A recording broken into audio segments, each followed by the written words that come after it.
Hello, everyone. Welcome to Jamaica 411. Thank you so much for joining me today. I'm your host, Michelle Stern. Yes, my people, today we will be talking about some of the bag of goodies that the Prime Minister announced in his budget presentation on Thursday. Yes, man, a whole bag of goodies. And I don't know that all of them goodies will be for this year.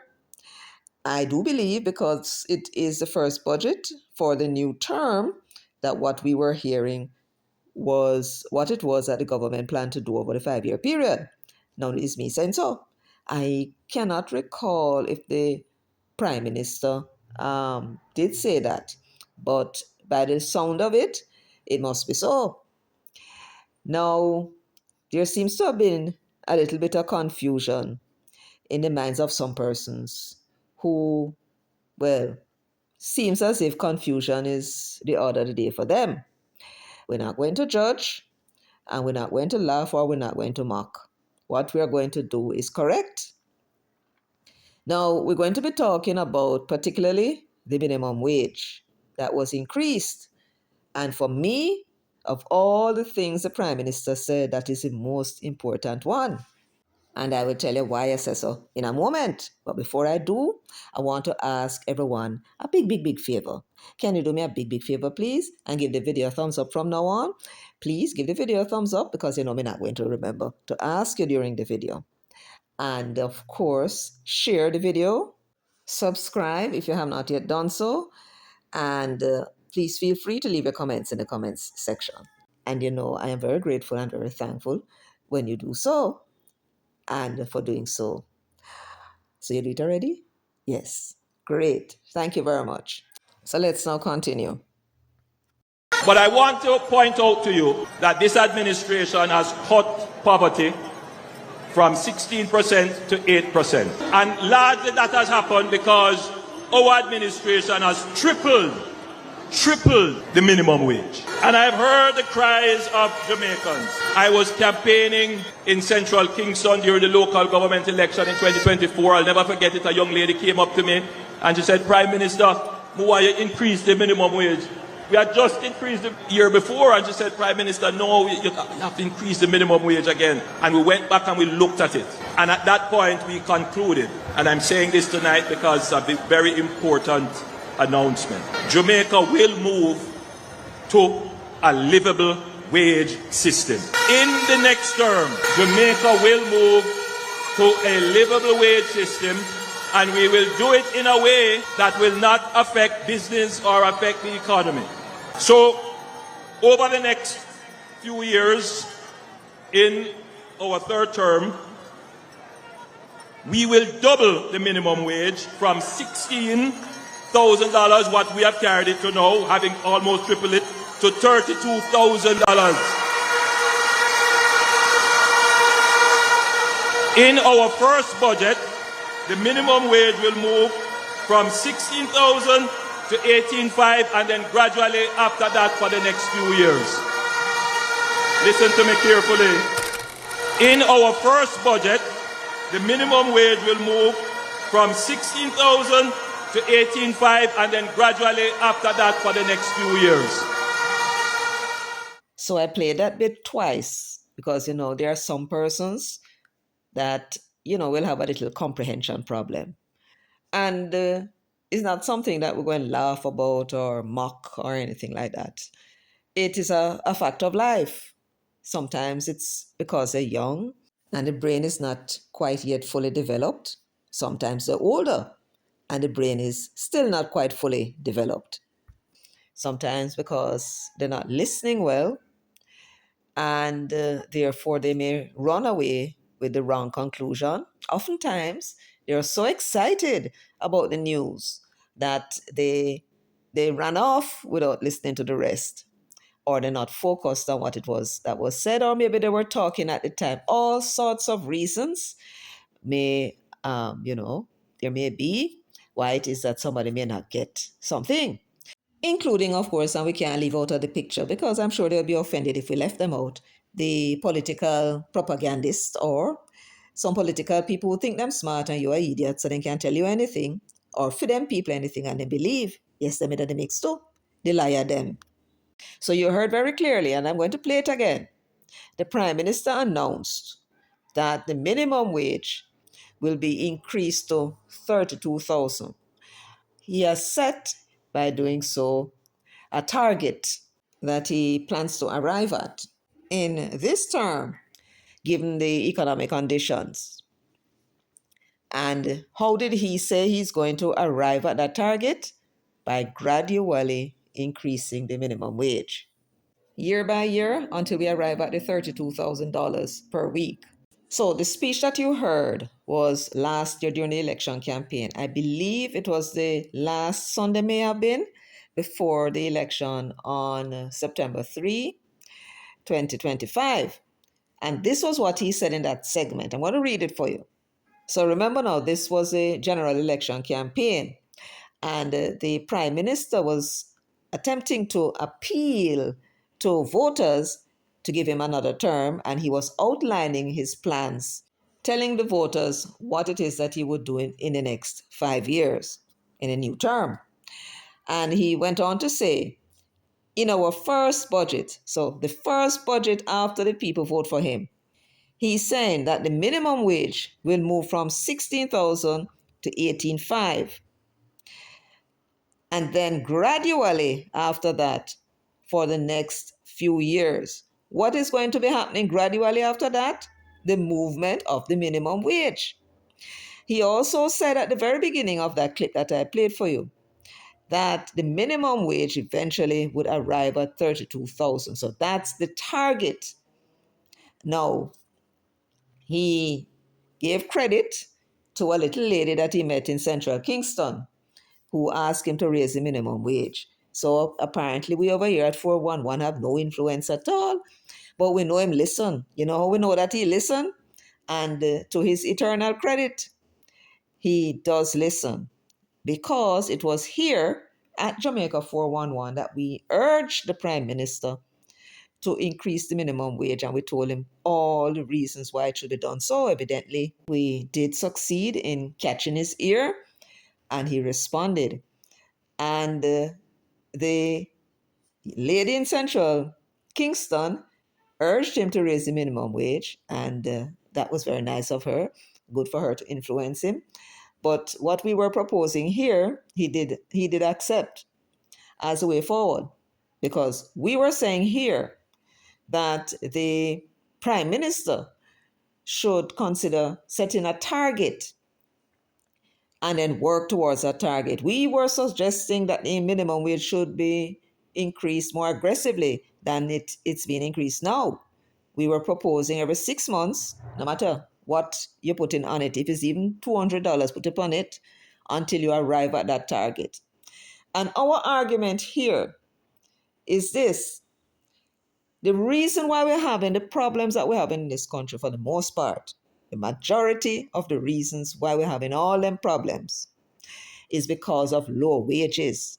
And just to be clear, when we talk about low wages in of itself is not the real problem, because you can have a situation where the wages are low, but the cost of living is extremely low, in which case we don't have a problem. But that is not what we're talking about here. Our problem in Jamaica is low wages in a very high cost of living environment. That is the problem. And so wherever you hear me mentioning this narrative about the low wages, it's in relation to the high cost of living environment and the negative effects that it is having on our workers as well as family life in this country. Follow? Yes. So let me continue. We are not a low wage mentality people. We're not Chinese. We're not like the Chinese people at all. We give them anything and they will work hard because I saw them stay. They will work hard for the pay.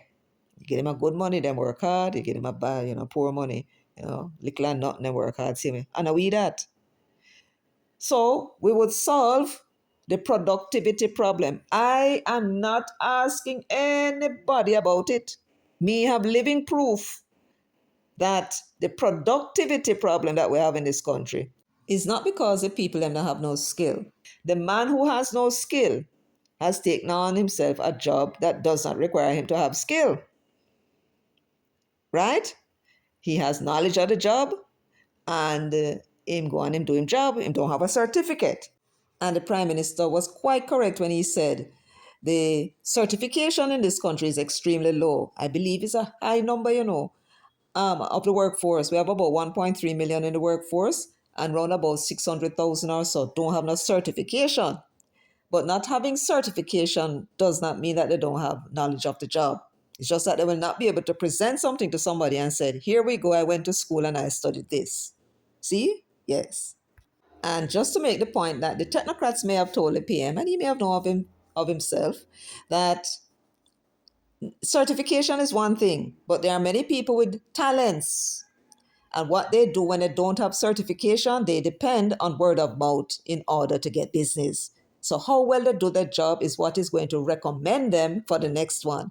So certification is a good thing, but it's not the only way in which people are surviving and can survive in this country. And if I may make this final point to everyone, that certification does not guarantee to you that the person know the job. They went and they studied, but it does not mean that they have any talent in it at all. Just take a look at that Englishman, PM, across the way. Yes, that British tourist. You said it. Him talk a lot and often talk a lot of nonsense. And he is a perfect example of how certification does not provide evidence of somebody's intellect, which is what needs to be proven, and what is definitely required for the position that he holds in our parliament as opposition leader. If there's a man without a drop of sense, that's him. And I will be doing another video and you will see what it is I'm talking about. But when it comes to someone without certification, that don't mean to say he don't have a skill and he don't have knowledge of the job. And some of the jobs that are available to some people don't require for them to have any skill. Like, for example, packing a container. You just need your physical strength. Now, when it comes to brain drain, a large part of the reason why people migrate is because of the low income, twin with the high cost of living, especially those with skills that the places like the United States, Cayman and all and those places offering them 6 times more than what them getting in Jamaica. Why them want to stay here? The only thing them have is them labor. Them don't have no inheritance, and them have them ambitions. For those, want to build a home, they want to have a car, and there are some people who have them family, them home, them car and everything, but they need to save up for them old age pension. You don't know what might happen to you in life when you get sick, and you need to extend your loved one life a little longer. That's just the facts of life. So the persons hear that they can get more money over there than what they're working in Jamaica, and they go. Many people, nice middle class people, left them working at Jamaica, go a foreign and go you do housekeeping work. Some of them do it on a temporary basis every 6 months and go work and then come back, right? And it's housekeeping them doing. Them a telephone operator, administrative assistant, all kind of big bossy position. And them leave here and go do domestic work because I'm earning more doing that than the pay here in Jamaica. So I'm not asking anybody about the productivity. And the economists in this country, they have a lot to say about it. But me know from experience that people are leaving the shores of this island because of low wages, because of the wage structure in this country. They can get more money elsewhere, so them leave. And then you have those persons without skills that even then they can get far, them can get more money going abroad, go work as a gardener, housekeeper, right? I mean, you're paying somebody in Jamaica what you're paying nowadays. Well, the minimum wage is 17,000 if anybody is paying at the minimum wage. Persons working in wholesale, in supermarkets, in those fast food restaurants. Many of those people are getting minimum wage. Working in a hotel, minimum wage. And so it's the unskilled workers, those without certification particularly, they are the ones who benefit the most by getting a visa, running away, making the country look bad, just because there is a wide gap between what they earn in Jamaica and what somebody else is prepared to pay them abroad. Many of these unskilled workers are parents, so the homes are disrupted. They have children, and the children are without parents. And it's all because they are not being paid in Jamaica a competitive rate, an income that competes with the income of what somebody else abroad is prepared to pay him for his labor. Livable wage is one thing, but it will not stop the brain drain, Mr. PM. No, sir. I know you took up that livable thing from that British tourist, but it might sound good on paper. We were discussing it in the war room last night. That it sounds good on paper, but if livable wage is what we're going to be working towards, then I would say to you, Prime Minister Mas Andrew, that you will not be able to solve any problem in Jamaica with that. Not even to get the people out of them home and working. Maybe some persons, yes, getting $32,000 a week, provided we can keep down the cost of living, because that is very critical. Very critical, Mr. PM. Very critical. So the Bank of Jamaica policy that them setting about 4.5 to 6% inflation per annum. No bother with that, they're foolish sister. You are to instruct them, whether by law or otherwise, that the inflation rate they must target must be equal to or below the four trading partners that we have: Trinidad, the United States, Canada, and Britain, right? You cannot have your partners experiencing inflation of 2% and you are running inflation of 4.5 to 6%. That's the first problem. The second problem is running that kind of high inflation, you're cheating your people, and you're going to make your workers them demand more wages. You see how much problem it causes? And then the poor people are going to feel that they're getting more money, but then that's what the money can do, because inflation eat away at them purchasing power. And people in Jamaica notice those things. I did tell you before, that the people, them are the poor people, them are the smart one. Because them look at what it is the money could buy today compared to what the money could buy 10 years ago. And if you can't buy nothing, then them know the government now going good. That was how they were voting in. And that was how PJ managed to stay there. He understood, despite the fact that everything else was tumbling down round all of us. So, the minimum wage that the Prime Minister sought to tackle is the best one in solving problems. The old age problems that we've been having in this country. Brain drain. Now, let me explain, my people, what effect brain drain has on us and how unfair it is to you and me. When we pay our taxes, when you go into juicy beef and you buy a patty, don't bother think you don't pay tax. Don't bother think you're not paying tax, right? You're retired, you're working, you're unemployed, you're homeless. Does not matter. As long as you're buying anything in Jamaica, you're paying taxes.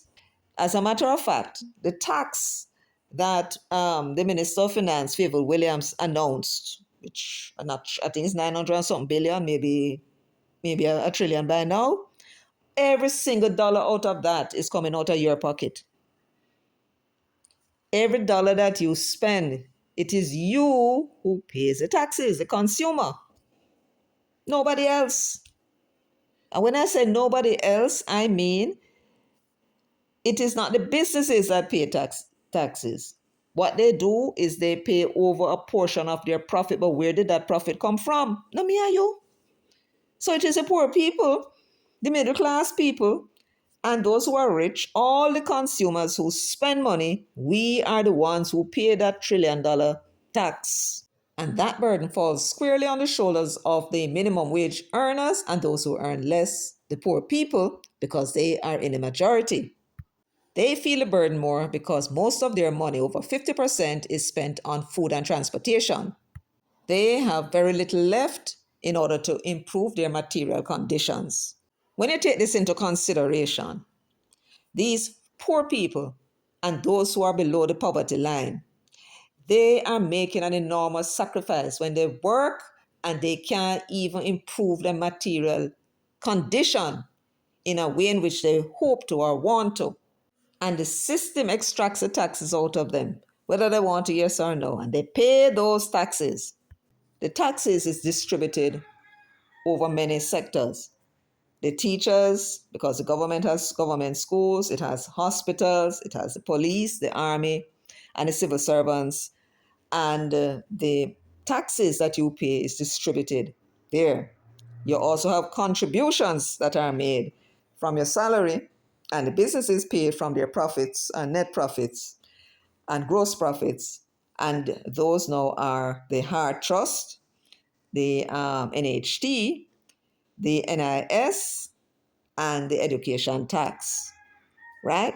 And those are some dedicated tax. The education tax goes straight into the consolidated fund. So after you pay all of this whole heap of money in taxes, and we should be able to do a calculation. I think it's 20 or 30% of what you spend goes into taxes. And you educate that child from, some of them from basic school, I think you pay at basic school, from primary school. And if they go to a government high school, you would have spent your money educating that child because it costs money to educate them. And after you spend that money, the expectation is that that child would get a qualification and come and help you to build this country, contribute to the tax system, which now lightens your burden. Or if the government gets more taxes, then what they will be able to do is to do a lot more for us. Instead, having worked so hard and have this money extracted from you to educate the children, when they reach a certain age and get them qualification, after them spend them good money, go get university degree, and they look at foreign and say the man over there pay more and take up himself on God. What does that do for us? It takes away from our economy somebody who was invested in. So we made an investment, but it was another country that is going to benefit from that investment who never contributed a dime to that child's education. I wonder if you understand what I'm saying. You invested in the education system, and the children coming out of the education system is lost to other foreign governments who never contributed a dime. So what happened then? They sit down in America and they spend X amount of money for them country and, to benefit them people. And they have a tax burden. And people are coming from abroad with their skills that they never had to invest in. So we are subsidizing the United States economy. We poor people. So brain drain is not a good thing. Why is it that people leave? Because the wage is not competitive. We hear the business people talk about competition in all sorts of different areas. Oh, them can't compete. Them need this to be lower, and they mustn't pay tax. They don't want to pay tax, and they mustn't this and they mustn't that, and to make them competitive. We all used to recall, if you recall, I think I do recall, where they were devaluing the currency in order to make exports competitive. This after, they now pay the workers them a competitive rate. Meaning, if somebody else is offering him $8 and you are pay him $1.50, then you are not competitive. And he is subsidizing your business. Why should he do that? And him have him family to look after. He take up himself and he go abroad and he get a work and him can buy a car in 6 months and do all the kind of things what he wanted to do. Brain drain.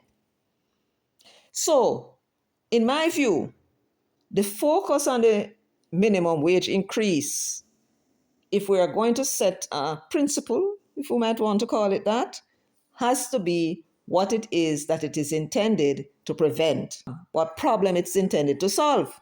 Now, the PM was giving his own views on the reason why it is important to raise the minimum wage.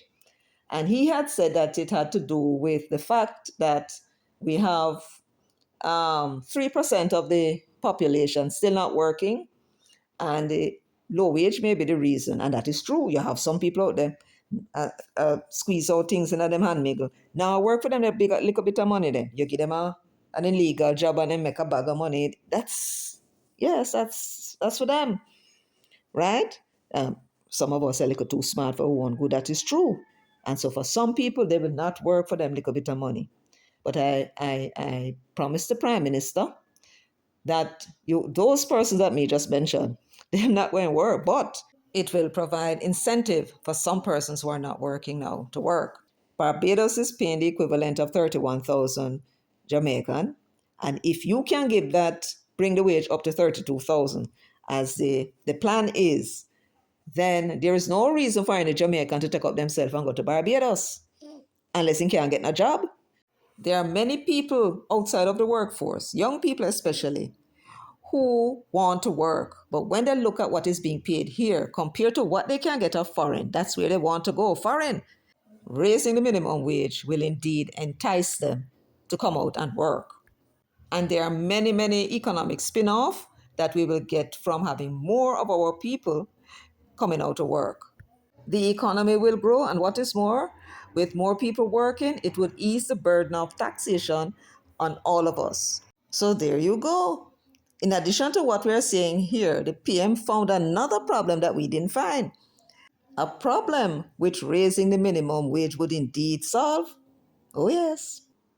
But for me, there are added benefits. And this is why I would suggest, and well, let me put it to you this way. Perhaps the reason why the Prime Minister, now that I think about it, chose 32,000, it would appear as though Barbados may be the one that is paying the highest in terms of in the Caribbean. And if my assumption is correct, then what the Prime Minister has proposed is to increase the minimum wage to 32,000 in order for us to be competitive within the Caribbean region. I suggest to you, though, Prime Minister, that we need to take it further, because it is not to the Caribbean that most of our people are running to. It is to the United States and Canada, and then to Britain, and to a lesser extent to the Caribbean. And so, what I'm going to suggest, PM, is that we adopt, instead of just a mere policy, but a principle that is guiding the minimum wage policy. And that principle, in my view, should be competitiveness, not just with the Caribbean, but to our nearest neighbors. Look into the Caribbean, South America, anywhere at all, and see what them paying people, see where the Jamaicans are going, and then predicate that target of the minimum wage on that and work towards it. Because at the end of the day, another 3, 4, 5 years, we would have solved a whole heap of problems, including brain drain. But brain drain is not the only problem that is caused by low wages. You have the problem of low productivity, I would suggest. You have the problem of low motivation. That is what would result in people not wanting to put out them effort because them don't see what them get. I mean, what is the point of a person after spending for food and transportation, right? Maybe then get a hairstyle out of it. They might even get a shoes every now and then out of it. And after that, they have to be borrowing money from neighbors and friends and family members in order to carry themselves to work for the week. What kind of motivation is that worker expected to have to go out there and produce in order to make somebody else who is a boss make a lot of money to buy or to build 10-bedroom houses in some hills for him and the wife? 10-bedroom house for him and the wife, when him, the worker, is barely making it. That is not how you motivate workers. And therefore, if workers are not motivated, they are not going to put out their best. And therefore, the productivity will fall. Then you have those persons, of course, who are underemployed, sitting down on the roadside and selling two sweetie and so on, right? Don't know how much money they make from it, but if they're making money from it to send them children to school, take care of them health, and all the rest of it, then that is productivity. Productivity that is sufficient to him. And he is in no way or shape or form different from any man sit down in him store selling something to somebody else. That person sitting on the roadside or wherever them sitting with them small thing is a business person. In addition to brain drain and low productivity, low wages also deprives the government of taxes. We have 1.3 million people working, and a high percentage of that, somewhere in the order of 83%, is earning less than what another worker somewhere else doing the same job is earning. That is an opportunity cost to the country. That's why we don't have the money to fix the roads and do anything for the hospitals and give the government workers more pay. Because it is robbing the country of revenue. Yes, Mr. PM, think on that. When you have a little time, because you know you're very busy with all them four ministries. Yes. And if I may be so bold as to suggest, Mr. PM, maybe you put somebody on the job.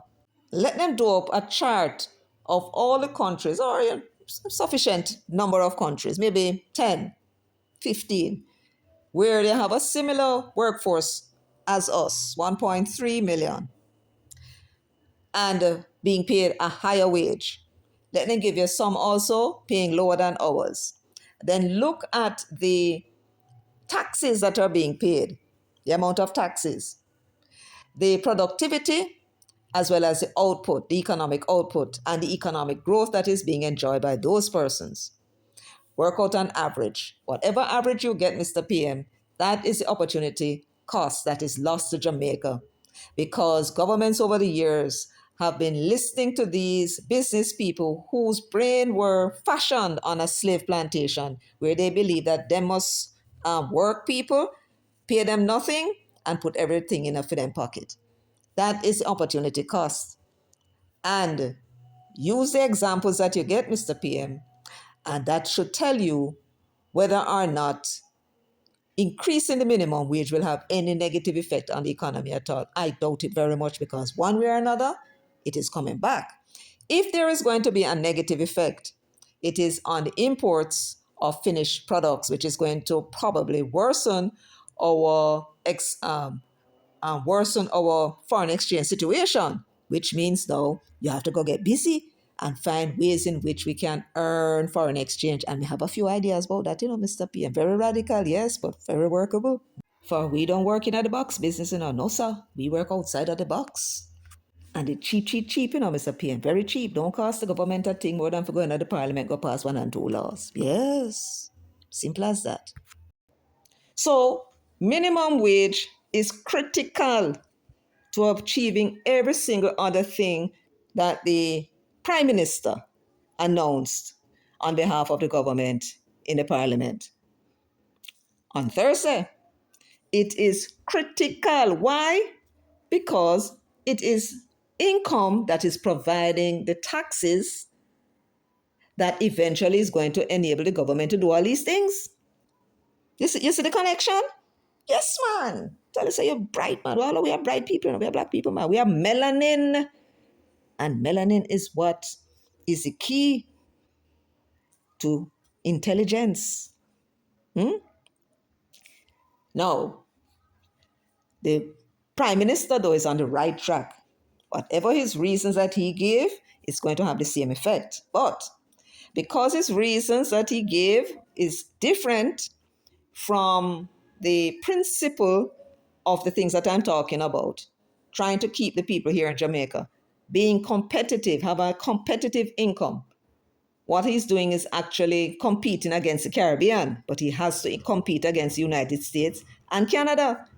So whatever it is that they're paying there, we don't have to go right up to where they are, just close enough. People will stay here. People are not going to cut themselves and leave them ackee and them saltfish and them breadfruit and them beautiful Jamaican people and them nice quiet life and or noisy life as the case may be, and uproot themselves and go somewhere else and long for come home. No, they will stay right here, so right here. And those who are abroad would want to come back. You're talking about rebuilding a family that has been split up because of economics. And that would be your legacy, Mr. Prime Minister. Tweak, tweak the policy a bit, the principle that is guiding the policy, and add to it wage and salary competitiveness. Seek to make wages and salary in Jamaica competitive with those around us. And if you were to do so, then your target would change from the 32,000, which is clearly competing against other Caribbean islands. But that's not the only place Jamaicans going. You want to keep the people here. If that is part of the government plan, the way in which you look at minimum wage will change. And you will start to see now that what we're saying over here at Jamaica 411 is that competitiveness is how we should really be looking at the increase in the minimum wage. We competing with them people are foreign for our workers. I heard this at PM that there are many reasons why the people are not productive. And you mentioned the fact that, low wage might be one of them, meaning to say there may not be any study, or maybe the study did not include that. I'm going to say this to you now, PM, and you can bear me out. You can ask other people what they know. If it is that it is not the if it is not the low income in this very high cost of living environment, why the people in this country are unproductive or lazy, as some of these economists would say, one way in one form or the other.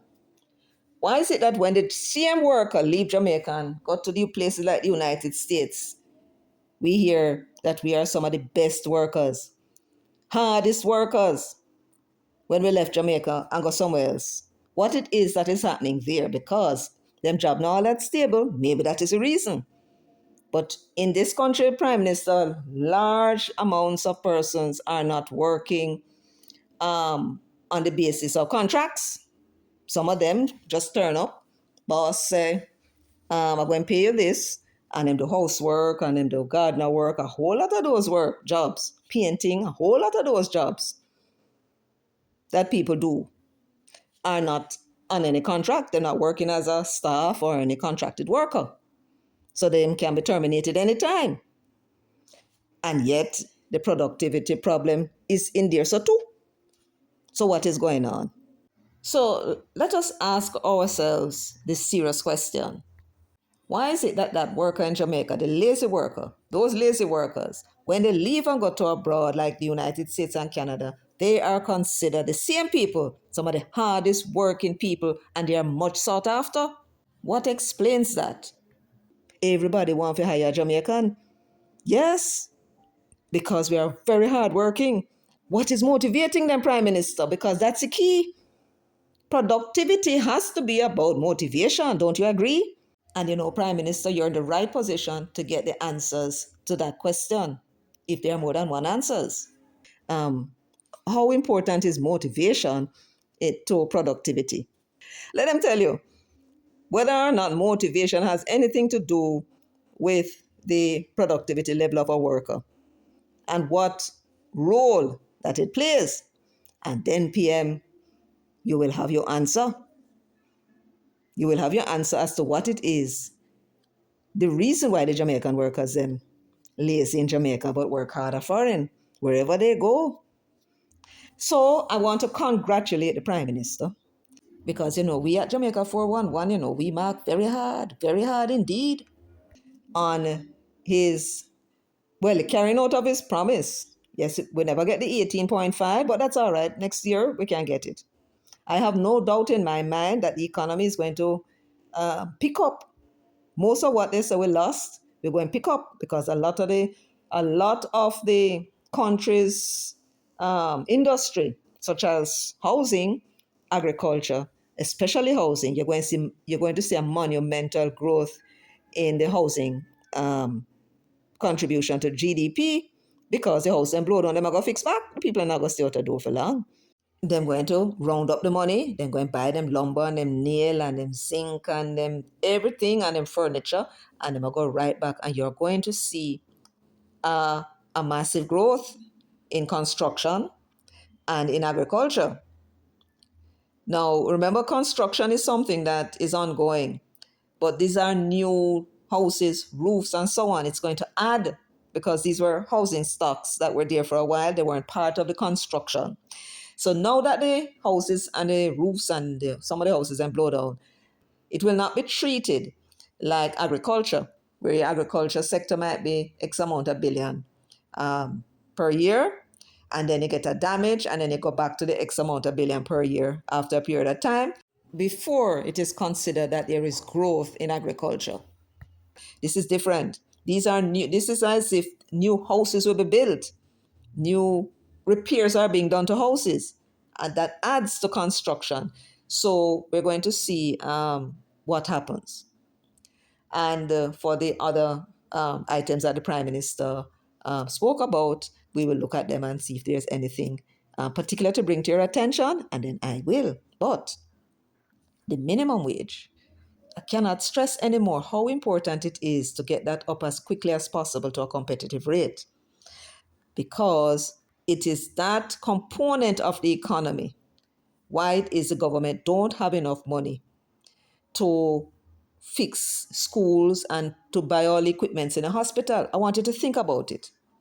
If the government were to take my suggestion and set a target of $8 per hour, which works out to $320 per week, and at 155 to 1, you're talking about 49,000 per week. That would be the minimum wage of 49,000, more than 3 times what the worker getting now. How much more taxes would the government be able to collect out of that? And then the government will also be able to collect the income tax. How much more? And when I say how much more, don't believe that it's only income alone that the government will be earning taxes from. Remember, the government has an array of taxes: customs duty, GCT, all different kind of taxes, excise duty, and all of those will increase because of the increased spending. So the government will be getting more than just twice. Let the economists work it out and tell us what the multiplying effect would be in such circumstances. And therefore, how much more can the government do for us? Now you see what I'm talking about when I say the minimum wage. In addition to the high cost of living, the minimum wage itself is a problem. And remember, bear in mind, as the workers earn more money, they're spending more. And the money will be able to circulate. Those workers who are getting the pay that you're getting now, you'll be getting higher pay so that you can pay a housekeeper. That's how it works. And this country would be in a much better off position. Every citizen, matter of fact, we can look forward to Jamaicans in the future quarreling about these other people coming into the country. The Haitians will be taking boats like hell coming to Jamaica in order to take advantage of this higher income that we are paying. So we would have another set of problems to deal with when that time comes. And I have no doubt in my mind that the time will come. Everything depends, though, on the government controlling the inflation. The inflation has to be maintained very, very low, less than 2%. And then you're going to see people spending. And when people spend, that's when people take themselves, go get themselves some money and go into business. If the people not spending, then the people not going to invest. What am I investing to? Who's going to buy from them? You see my point? You see what I'm saying? So when that extra $1,000 work its way into the economy, and people start to say, those people existing start to say, things that take off for them, chef, go faster, them are going to invest more, hire more people. And then those persons who are looking to get into some business, them are going to want to run into the business, the one that had the money put on one side and wait for something to happen. The minimum wage is critical to everything. And so the Prime Minister carrying on the policy of increasing the minimum wage, he's doing it conservatively, yes, because it's a new thing for Jamaica.